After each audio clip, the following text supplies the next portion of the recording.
मेरा अब तक का आयुर्वेद में कैसा जर्नी रहा है और मुझे क्या एक्सपीरियंस हुआ मैं आपके साथ शेयर करूंगी। और कुछ क्वेश्चंस थे जो आयुर्वेदा चूज़ करने से पहले मेरे दिमाग में भी चल रहे थे, वो मैं अभी आंसर कर दूंगी।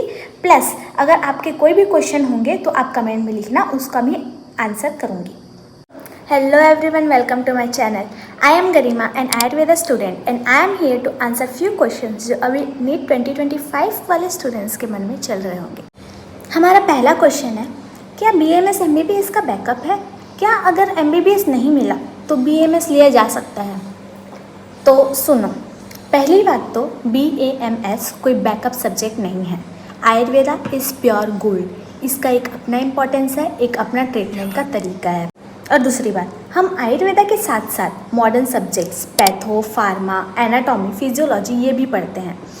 तो हम जड़ी बूटी ही नहीं मॉडर्न सब्जेक्ट्स भी पढ़ते हैं और इसका एक अलग इम्पोर्टेंस होता है। सो हमारा सेकंड क्वेश्चन है, आयुर्वेदा में सिर्फ जड़ी बूटी ही पढ़ाई जाती है क्या? So the answer is Ayurveda में सिर्फ जड़ी बूटी ही नहीं पढ़ाई जाती है, जड़ी बूटी के साथ साथ मॉडर्न सब्जेक्ट्स भी पढ़ाए जाते हैं। और जड़ी बूटी पढ़ना is equally important to modern subjects, क्योंकि हम जड़ी बूटी को कैसे ट्रीटमेंट में यूज़ किया जाता है, उसके फंक्शंस, उसको कैसे एक्सट्रैक्ट किया जाता है और उसको दवाई में कन्वर्ट करने के लिए क्या किया जाता है, वो सब भी पढ़ते हैं। तो जड़ी बूटी पढ़ना is equally important to modern subject. क्या बात, ये बात है। अब आता है असली सवाल, जॉब मिलती है क्या? Are you crazy? नहीं। अगर जॉब नहीं मिलती तो हम यहाँ क्या कर रहे होते? ये बड़ी अच्छी बात कही आप। तो हाँ, जॉब मिलती है, अच्छी खासी जॉब मिलती है। जॉब में जैसे मिलेंगे आपको government jobs, Ayurvedic clinic, hospital में duty, private practice and even brand collabs भी मिलेंगे अगर आप सोशल मीडिया में एक्टिव हो तो। क्वेश्चन नंबर 4, BAMS के बाद अब्रॉड जाया जा सकता है क्या? तो हाँ, जाया जा सकता है और लोग जा भी रहे हैं। बहुत सारी ऐसी कंट्रीज़ है जो अभी आयुर्वेद को बहुत इम्पोर्टेंस दे रही है और उनको BAMS डॉक्टर्स की रिक्वायरमेंट है। तो जर्मनी, नेपाल, दुबई जैसे एरियाज़ पे आयुर्वेद को इम्पोर्टेंस मिल रही है और लोग वहाँ वर्क करने के लिए जा रहे हैं और अच्छी खासी इनकम भी प्रोवाइड हो रही है उनको वहाँ पे। पैसा ही पैसा होगा। और एक कॉमन सवाल, सैलरी कितनी मिलती है? तो देखो, सैलरी अच्छी मिलेगी। हाँ, स्टार्टिंग में थोड़ा सा स्ट्रगल होगा, जैसे और फील्ड में भी होता है, but once you are settled आपको अच्छी खासी सैलरी मिलेगी। आपका पंचकर्मा सेंटर होगा तो और भी ज़्यादा सैलरी मिलेगी। तो हाँ, सैलरी की प्रॉब्लम नहीं है, अच्छी खासी सैलरी। तो देखो, आपकी सैलरी आपके स्किल्स पे भी डिपेंड करता है।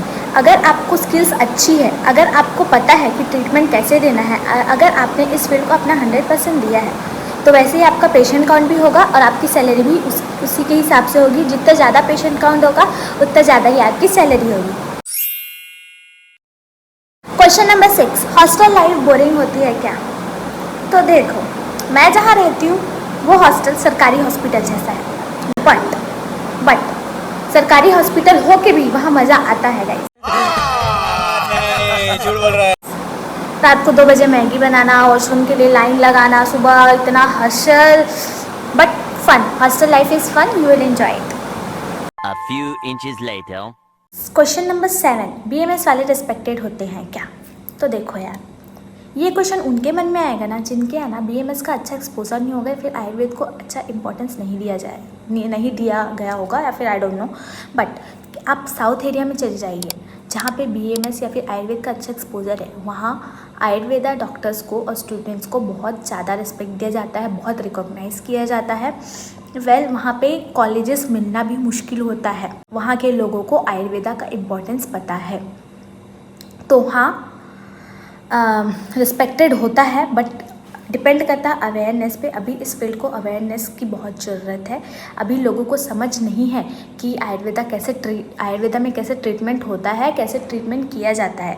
तो हाँ, अवेयरनेस की ज़रूरत है, बट वंस इसको अवेयरनेस मिल गया, इनकी इम्पॉर्टेंस, हेयर, स्किन, डाइजेशन पे कैसे वर्क करता है, कितना इम्प्रूवमेंट ला सकता है विदाउट एनी साइड इफ़ेक्ट, तो येस, आपको इक्वली इम्पॉर्टेंस मिलेगा। ये इम्पॉर्टेंस डिपेंड करता है आप कितना मेहनत कर रहे हैं और कितना इस फील्ड को दे रहे हैं। अगर आप अच्छा ट्रीटमेंट कर रहे हैं, आप इस फील्ड को 100% दे रहे हैं, तो हाँ, आप रिस्पेक्टेड होंगे, आपको रिस्पेक्ट दिया जाएगा। अगर आप नहीं कर रहे हैं, आपको ज़ीरो नॉलेज है फील्ड की, या फिर भी आप सब डिग्री लेके बैठ गए हैं, तो ऑब्वियस सी बात है रिस्पेक्ट नहीं मिली। क्वेश्चन नंबर 8, कितने साल लगते हैं डिग्री कंप्लीट करने में? तो जस्ट लाइक MBBS 4.5 ईयर्स की जो है वो कोर्स होती है और 1 ईयर की आपकी इंटर्नशिप होती है। Question number 9, how you guys manage reading Sanskrit? Sanskrit difficult होता है क्या? तो देखो, शुरू में सब डिफ़िकल्ट होता है, संस्कृत ही नहीं और भी लैंग्वेजेस, कोई भी लैंग्वेज आप उठा लो, शुरू में आपको डिफ़िकल्टी आएगी, but learning a new language is totally fun. क्या बात है? आप धीरे धीरे उस सब्जेक्ट को अपना 100% देंगे तो आपको समझ आने लगेगा और बहुत इजी लगने लगेगा। मैं खुद इंग्लिश मीडियम की स्टूडेंट हूँ। मैंने 10th तक हिंदी पढ़ा है और 8th तक संस्कृत। मुझे भी प्रॉब्लम हुई थी शुरू में, but learning a new language is really fun. पढ़ाई लिखाई में ध्यान लगाओ, IAS बनो। हाँ, और थोड़ा ड्रामेटिक भी हो जाता है, बट प्रोसेस में मज़ा तो आता है।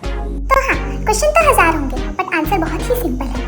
If you want the mix of science, tradition, swag lifestyle, then DMS is for you. I am here, I am the proof, I am pursuing DMS, and I can confidently say that DAMS is worth taking.